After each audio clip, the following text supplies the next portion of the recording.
So for 2021, Harley didn't change anything on the Fat Bob. Nothing has been changed since 2018 actually, when it got its big overhaul and moved over to the Softail chassis. But I don't think it really needed any changes, to be honest. I love the suspension on this bike. The rear shock is adjustable. You have an adjustment down here where you can just dial it in. Passenger, no passenger, fit your riding style. Looks wise, I absolutely love this bike. I love the big beefy front end, the big headlight. The big tire in the front rides really good. It tracks well, it makes the ride super smooth. It feels a little more aggressive in the curves, like you feel like you could push it a little harder than some of the other models. The seat that comes on this thing's really nice looking, super comfortable. Overall, I think Harley hit a home run with this bike, so there were no changes needed.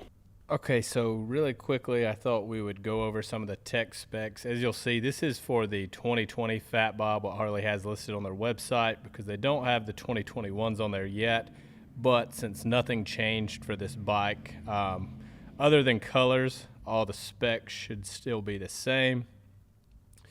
So your length, 92.1 inches, seat height, 27.7 inches, ground clearance, 4.7.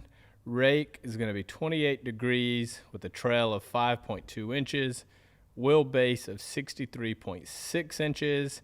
Your front tires, you've got a 150 80/16 71, rear tire 180 70 B16 77, fuel capacity 3.6 gallons, oil capacity 5 quarts, weight as shipped 653. Weight and running order, so with all your fluids in there, is going to be 676. Engine is the Milwaukee 8 114. Engine torque they have listed at 118 foot-pound torques.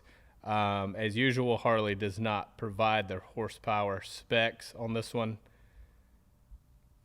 Lean angle, that's something a lot of you may want to know. Right is 31 degrees, left is 32 degrees.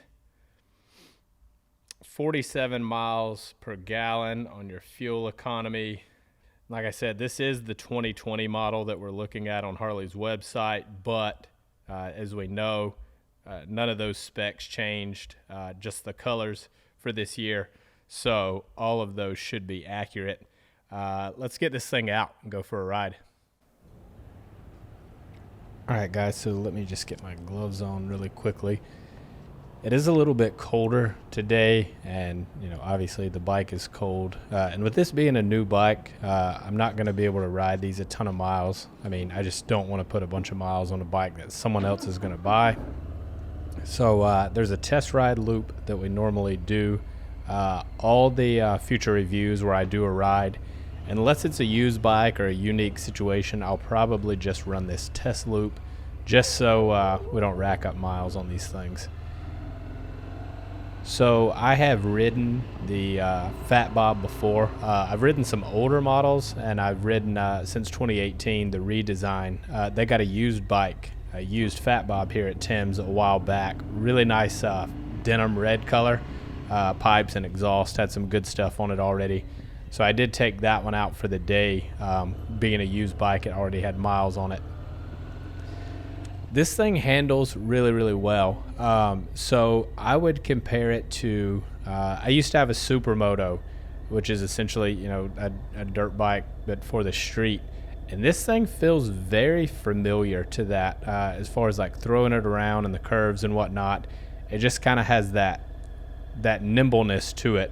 And I don't know what exactly it is, the geometry of this bike. I mean, the bars are set up, moto-ish style, with a straighter, regular style bar, and that big front tire on the front too, I think that has something to do with it as well.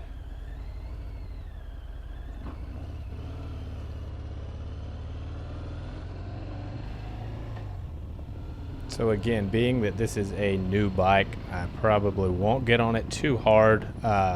Just you want to break it in properly, which may be another video that we do in the future. It won't be just reviews on this channel, but we will kind of get on it just a little bit, here and there where we can. Keep the RPMs a little lower, but you got to get a good feel for the bike. It's not really a review if you don't get onto it. Another thing that I noticed while I'm riding this bike is that I really like the graphic on the top. Like, it's super ghosted in. I like the font that Harley chose on this one. And tank emblems or tank stickers, or however they choose to paint, however they choose to display their logo on the side of the tank, really matters to me. I like something clean.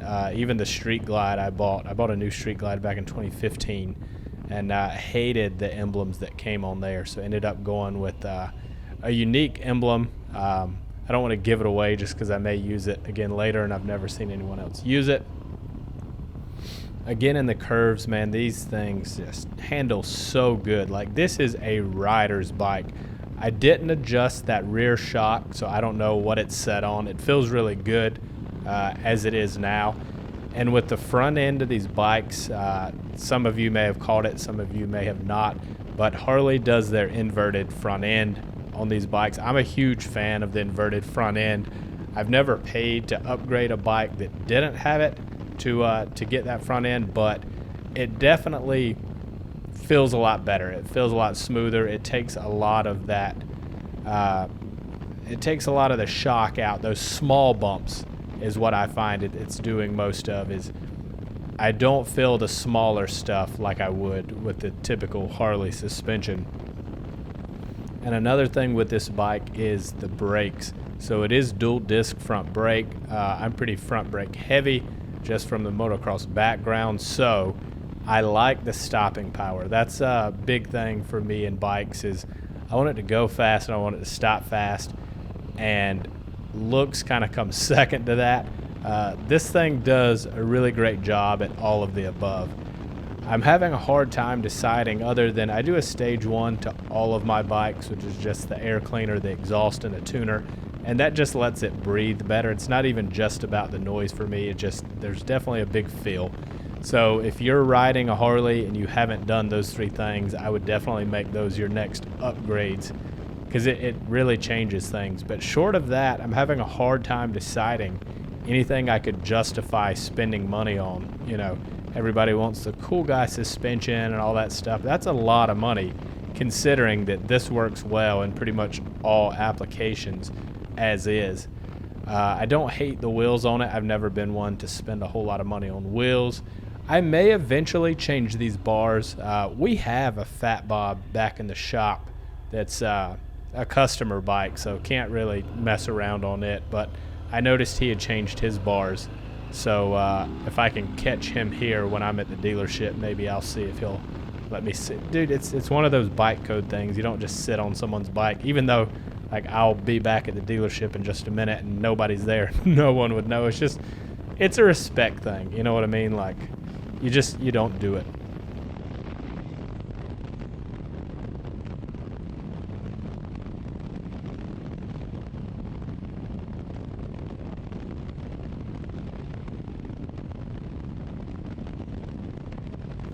So we're heading back now. I mean, like I've said, this bike is a dream to ride. Like, it is a breeze. It is effortless. The last time I rode one, that one I talked about that I borrowed, I had a passenger with me throughout the day, and I mean, you really don't even notice they're there.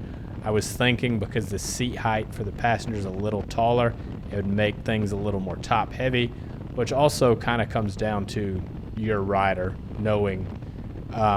I can deal with any type of rider, one that wants to lean with me, one that wants to just stay sitting up straight.